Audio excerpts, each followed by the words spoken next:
Sponsored by the Big 98, Nashville's #1 for new country and the home of the Bobby Bones Show.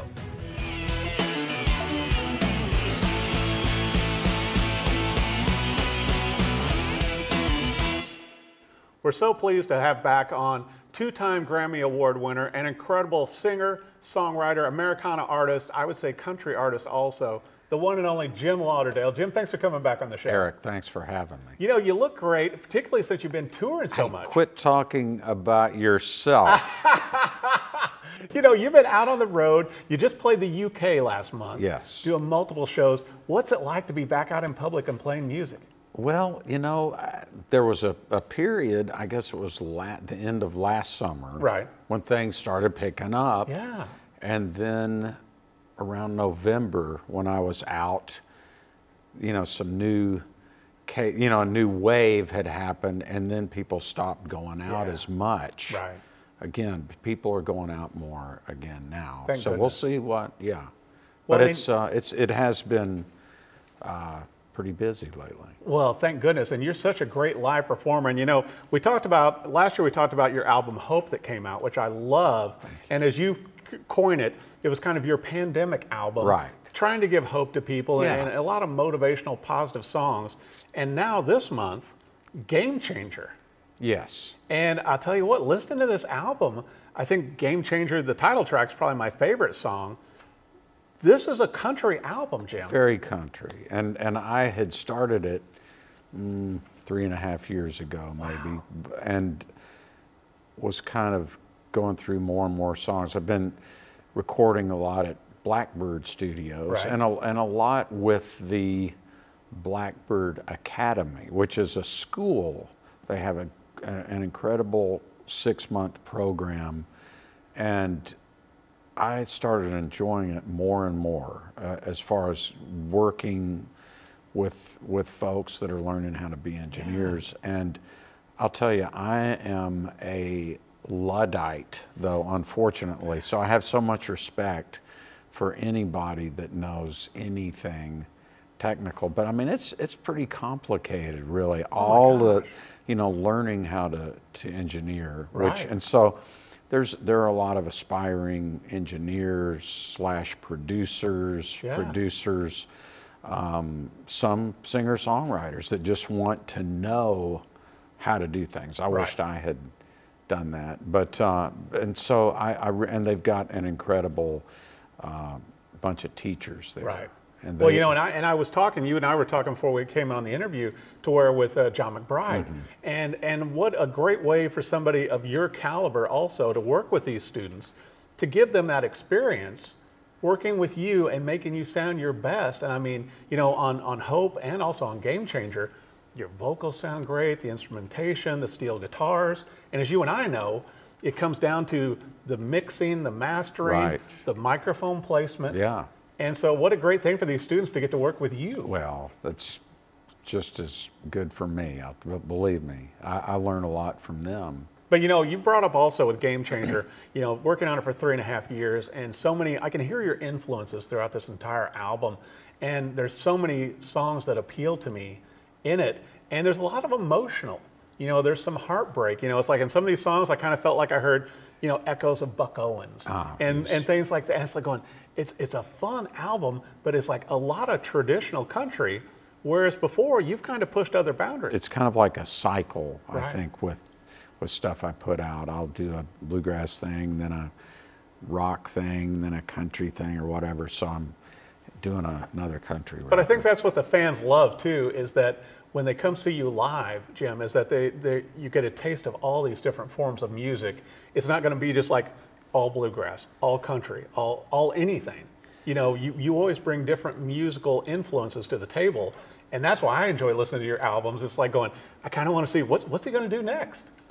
Well, you know, probably like all of your viewers here, we grew up with a little bit of everything. Right. And, you know, maybe we'd have a certain favorite band or artist or style. But growing up, I heard in the 60s and 70s, I mean, radio was very eclectic, you know, and, you know, you could hear a soul thing and a rock thing, a ballad, a blues thing, a country thing. And so that's kind of, that really stuck with me. Well, and it gives you a lot of latitude as an artist. Yeah. You know, and Oh, fortunately, and once again, you know, you hosted the Americana Fest for so many years. Obviously, you're going to be a part of it this year, performing. But that has been a neat umbrella, I think, for a lot of artists that maybe don't fit into one of the regular boxes. That's right. That's you know, been they such don't a fit into good... country, rock, blues, bluegrass, whatever. It's like, okay, Americana. Right. Exactly. And I'm so grateful that that is there. And it really was and is a place that folks like me that aren't on mainstream country radio or mainstream rock radio, but people like, gosh, Americana was playing Johnny Cash and Merle Haggard when they couldn't get on mainstream country radio anymore, or some great singer-songwriter, Guy Clark, or you know, Joe Ely, or the Flatlanders, and Townes Van Zandt. I mean, Rodney Crowell. I mean, just you name it. Delbert McClinton, Emmylou Harris. These great artists, and also these new artists that don't quite fit into the mainstream format. So it's just really, really wonderful. It's been incredible. And I want to bring up something else wonderful. This September, you're going to be doing some big festival stuff in Bristol, I understand. Yes, yeah, the Bristol Rhythm and Roots. I love playing this festival. And Bristol, it just for some reason, it has this, I guess it's kind of like a musical energy vortex. And I love history. I love, you know, with venues and studios and things like that. And so because the Bristol sessions, which they call the big bang of sessions for country music, and they call Bristol the birthplace of country music, in 1927, when Ralph Peer, this publisher and producer, came to Bristol and for, I guess, about 10 days did recording sessions there. And that's where the Carter family and Jimmy Rogers had their commercial breakthrough in a real big way. And they're kind of really the parents of our modern day country music, and in so many ways popular music. Besides, you know, in your spare time, when you're not traveling the world and doing tours and you're not putting out new albums and all this stuff, you've also got a little radio show that you and Buddy do that's a little popular. That's right, the Buddy and Jim show. And it's on Sirius XM Outlaw Country, Channel 60. And we, I learned so much from Buddy. And I've known Buddy since 1980, when we were both doing country music in New York City, of all places. Well, I'd come to Nashville for about 5 months and just couldn't break in. And I thought, well, the next most logical place would be New York City. But so I ended up, there strangely enough, was a kind of a very healthy country scene at that time for a few years. There are all these clubs in New York City and the surrounding area. So Buddy just blew me away when I first heard him. And we've been friends ever since. And so he is just an encyclopedia of and both music. of you and Buddy are paired so well on the radio show. What I enjoy about it is you've got the history, you've got the interplay between the two of you, and you've got the great music, and it's just a fun listen. Good. You know, hearing two people that I know, you know, and can relate to, and you guys do a great job of showcasing, you know, artists as well, to where, you know, I think, you know, like you were talking about with the radio when we were growing up, that's how we were introduced to all that new music, and from the TV shows we were watching, you know, and now people need a pipeline, a conduit to find, you know, whether it's, you know, the older artist or newer artist. That's right, they do, and it's, you know, we all love music so much, and so it's great to hear something maybe you've never heard before, and then it gets that light bulb going, and then you want to find out more about those artists. And it's funny too how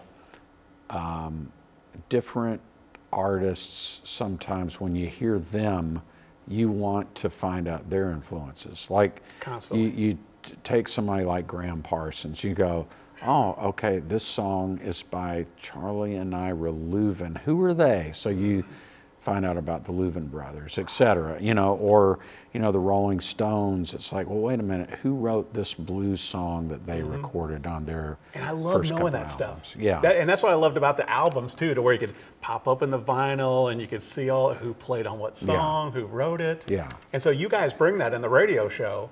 And also your knowledge of guitars is not shabby either. Oh, Since you've owned, you know, a few classic guitars over the years. a couple of it. Maybe need one more. No. Yeah, maybe one more. Well, I'll tell you what, I've got a feeling in my heart that a Game Changer is going to find its way onto country music radio also. I hope so. Because you never know. I got a good feeling about this. I really do. After listening to this entire album, so many great songs. I mean, with ballads, and you've got, you know, so many different styles, the steel guitar. It's just a lot of great, and your voice sounds better than ever, Jim. Thank you. Thanks. So will there be some like singles rolling out, and yeah. videos and stuff like that too? Yeah, there will. We haven't, we're working on that stuff now. And I say we in the Nashville third person sense. But yes. Okay. Oh yeah. And I hope to play the Opry a lot. I love playing the Opry. And this It is always so good. I think I saw you on the last time you were on the Opry, I think I was there.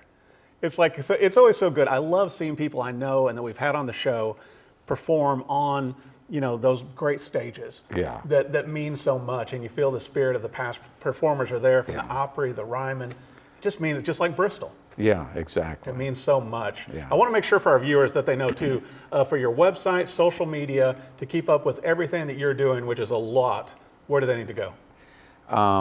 I think the website is JimLauderdaleMusic.com. Well, I'll tell you what, Hope, an incredible album. You did get a copy that came out last year. Game Changer is out now. Be sure and come to the Bristol Festival. You'll get to see Jim Lauderdale perform live. He'll be around for Americana Fest. Oh, and he's got a radio show on Sirius. The one and only Jim Lauderdale. Thanks so much for coming on the show. Eric, thank you so much. Sponsored by the Big 98, Nashville's #1 for new country and the home of the Bobby Bones Show.